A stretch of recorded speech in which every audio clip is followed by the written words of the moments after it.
they're not going to pick it up here. If they do, that's risky because the Valent's still up for grabs. Maybe for last pick, huh? They go Claude. They have to save the jungle for last here. They don't need to reveal their cards just yet. They can go for the Claude. It's a safe choice. Again, Chadera's comfort is either Moskov, Claude, both Blink heroes that can split push. But now for RRQ, they're going to go for the good old Granger. Valir or Valen in the mid lane then. Obviously poking Geek Fam till eternity and maybe just forcing out the Netherrealms. And now last pick for RRQ. The mid Valentina. Okay. So no Lucas. Well, most likely no Lucas. What a throwback though, now the Valentina and Faramis. We haven't seen these two picks being super prio in a long time. That used to be the meta for the longest time. Final pick for Geek Fam, the Ling. Oh, that's bold. Bold indeed. But you need bold if you want to beat RRQ. They're number one in the standings. They've been the most consistent, most dominant team in Indonesia. If you want to play it safe, it's as good as just saying GG to RRQ. All right, and take risks. Immediately though, the first thing I want to see is how badly this new glue is countered by the Faramis. Because now you have that split effect on a... Spread. The spread. It's not just on your ultimate, so there's more ways for the Faramis to actually burst you down, even before you fully commit in a fight. I want to see how that works out, because I haven't really experienced it myself. Well, of course, the lineup rating for both teams, a considerable amount of point goes to RRQ, but now, of course, to open up the first match of today, RRQ with a golden ticket in their eyes. Meanwhile, Geek Fam still the King Slayers. Will they be able to hold on to their moniker? It is game number 1 of RRQ Hoshi against Geek Fam. Cast your predictions in the chat right now. Will it be RRQ or will it be the King Slayers, Geek Fam? Let's see, man. The laning phase, I think, is gonna show us a lot of information here. In the EXP lane, in theory, it's gonna be Dyron on the glue, bullying Gobs for sure. But with that pressure, what are they gonna do? The same thing can be said for the gold lane, and we've seen RRQ play super aggressive once they have that side lane pressure, try and translate that into dominant moves towards the opponent's side jungle. So make no mistake, Idok is gonna be on the hunt for opportunities more so than those actual pickups. Already a play around the Litho here, though.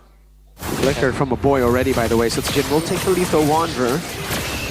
That's information, valuable one. Without Aboy having the flicker, Beloyski gets away. Again, so much proactivity with Idok holding the chip in his hands.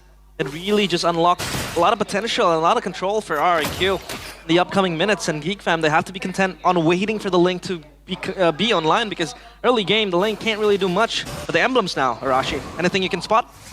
Well, common emblem along with the agility and Master Assassin for Chadera, just to survive in the lanes for the most part. Rins getting pulled back. Rins caught very low. Idok as well. Pops the crash course just to run away quick. Beloyski was able to do that much damage alone on Chip. That's just the damage potential that Geek has right now. That's why the Kalia is so good. You do damage, but you also heal your teammates. Look at this though, RRQ looking for a play. Idok, whoa. Crash course, Beloyski can still sustain. Aboy will be able to get that stampede down to walk across the wall. Dyron in the mid lane, getting enough XP for both Rins and himself to get 4. Beloyski jumping in all alone, has to flicker out. That should be a green light for RRQ to go for it for free. Aboy walks up one more time. Akids is still on the purple buff. Will go for the pitch force. Sasuke misses Jin. Dalvon, Akids getting the victory win. Beloyski gets first blood. It's another realm against another realm, but it's not going to be a fight that RRQ can take. Not with Sutsujin down. Tsunami slammed. Dyron lifted up, thrown down, and taken out by Aboy. Look at the longevity that Geek Fam has with this composition. Idok wants to go for seconds. He's gonna be fine. But yeah, Geek Fam, their sustain is just incredible, and make it with the steal towards the turtle. That was all Gobs, dude. The fact he walked up there in the midst of all the danger and found a knock-up onto Sutsujin, pressuring him, getting him low enough that I think it just threw off RRQ's coordination. It seemed like they were trying to sneak that turtle off before Geek Fam can even notice, can even react. But because it took too long there, because they had their other members scouting, looking out for Geek Fam, instead of bursting down the turtle, Geek Fam were able to get into that fight, and with the Netherrealm, with the Phobias at their disposal as well, that's a lot of fighting prowess in the early game. And of course, talent predictions by the new application Go Pay. Full house! Unanimous decision. No dissentments whatsoever. Maybe it's just me and Lim with one game for Geek fam. Where's Mr. Pulung? That's the immediate question. He's not casting. He's stolen. Dyron kidnapped him. All right. With a dominant prediction here for RRQ, Geek fam definitely are working against the odds. But so far, they've been able to actually get a bit of an advantage, and they're still controlling the game pretty well. Oiski, oh! Tsunami Slam, Chain CC with Gobs as well. And for the pursuit down, Dyron gets a beating. Takes a beating, but will be able to escape with the spread. Feels like a lot of pressure exerted by Geek fam now. They have the control needed so far, as Beloyski is so proactive as well. With the Kalea, unlocks a lot of things. Sudera with the Blazing Duet, clears top side. So no shove towards the turret whatsoever. Immediately, you can see the control from Geek fam. They're gonna, for sure, be using Gobs here to really pressure the members of RRQ if possible. He's really waiting around here, trying to find the initial engage. And Idok isn't really in the flanking angle to try and catch Geek fam off guard. Turtle next on the menu for Geek fam. They were able to outfight RRQ at least in the stage of the game. Naked is also online. Toy gonna be engaged on a full dive into the bottom. Oh, Toy taken out by Aboy. Another round to counter the shortcut. Make it takes 2 blades. Sutsujin dumps in with the blade surge. Will be able to catch Aboy. He's gonna be caught and taken down. Sutsujin claims the kill. But Aboy spawns instantly back in the land of Dawn. The Faramis passive prepares Geek fam for a potential turtle contest here. As RRQ, they have to recall on their end. But Geek fam's just gonna let this out in the open air. It's back to a waiting game here for both teams. Look at this, man. Geek fam have so much more sustain built in, basically. RRQ now have some control, and for now they do have the numbers advantage, but they have no idea where. Well, whoa! That's your answer! You still get deleted! Maybe even more so. Holy moly! Even more so. With the full stacks on Chidera too, you gotta remember, that's why the Claude gets so much value against the glue. They did a great job. They did a great job just picking all these heroes that get full value from going up against a hero that gives you multiple targets. Even Gobs and the Phobias, technically, it's going to be able to sustain a lot better with all of these, you know, these blobs that he can actually just smash on to regen. So man, we're already seeing that being a massive problem here. RRQ, they're basically playing with Dyron being a non-factor. Now the glue has to be content with the fact that Geek fam have ways to deal with this glue. A topside take. They're not gonna do it. No Geek way fam, they take the shortcut there. Yeah, they're saved. So no turret taken down as of yet. But RRQ, they need to rethink their decisions because so far Geek fam are always on the hunt. Do RRQ, go for the fight because it feels like they're losing in every end? You gotta go for the right fights. That's the question. Oh, Idok flickers out. Oh, Beloy. Flicker Tsunami Slam, Makin's right there as well. Idok, can he pop the shortcut in time? Goes up the crash course, but will be slain by Beloy. Makins jumps in, defines blade into the back. Oh! Good tap by Toy, but Aboy flickers forward to get the kill back. Rins steals the Infernal Pursuit. Suyo still down below with a tier 2 threatened. Geek fam will get a trade up top with a tier 1. The King Slayers, their eyes focused on each Kings in the castle.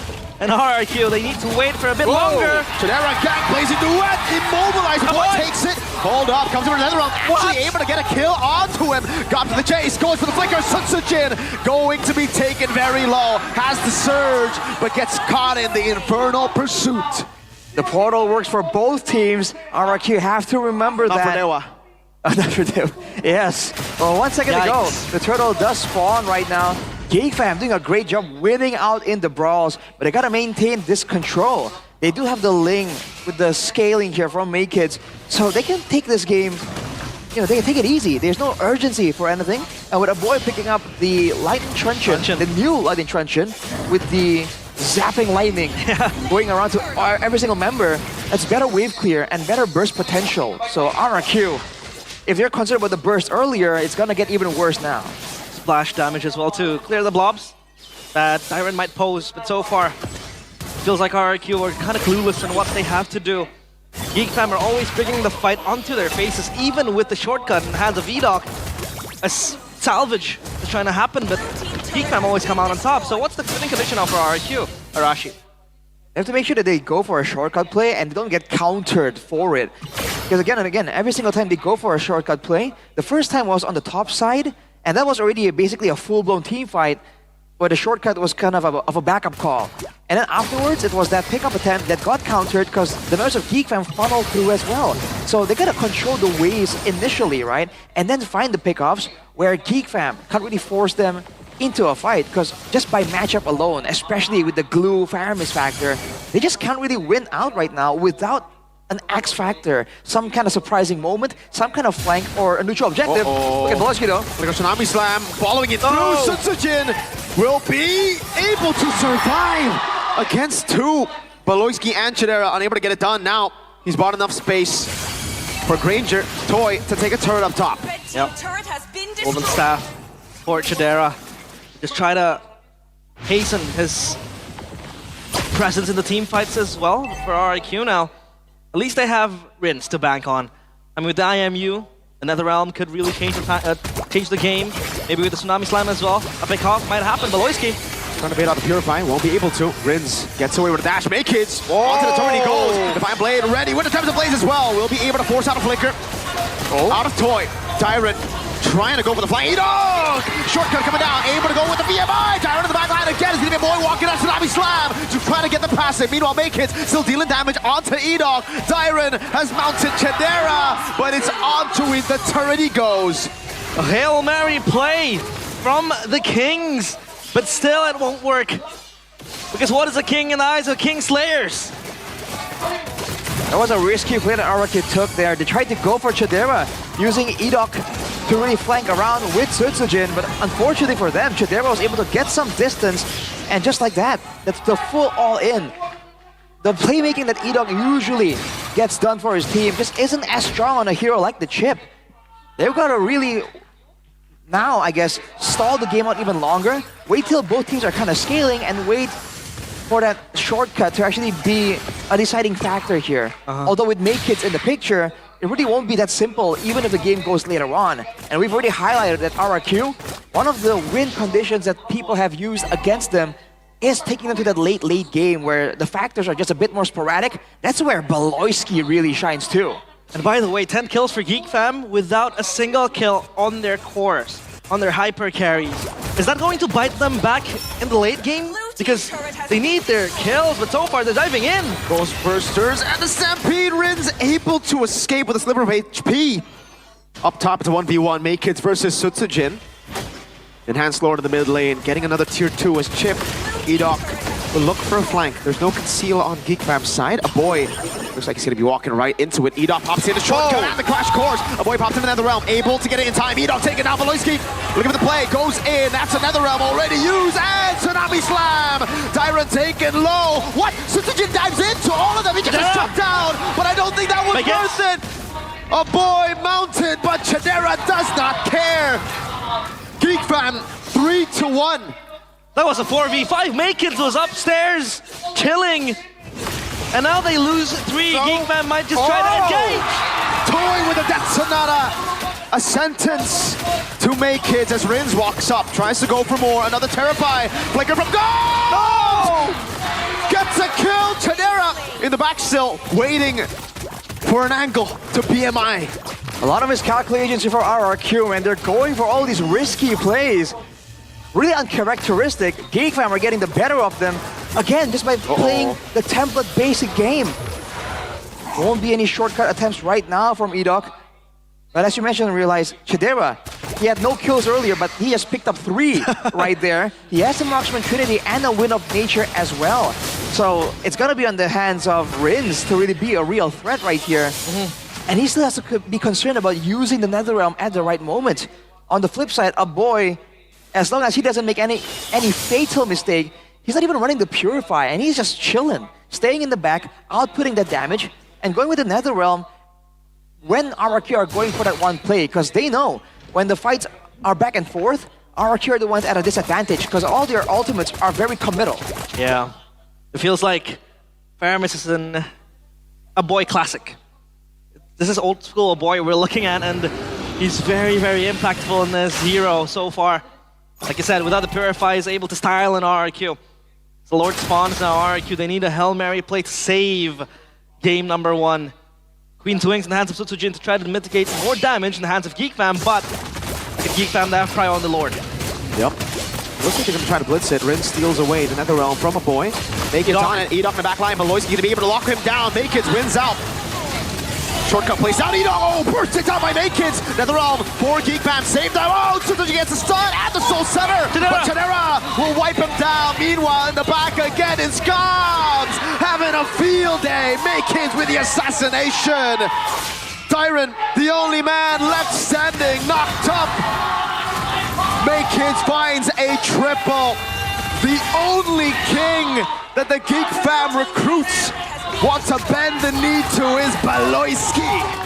The King Slayers swing their swords.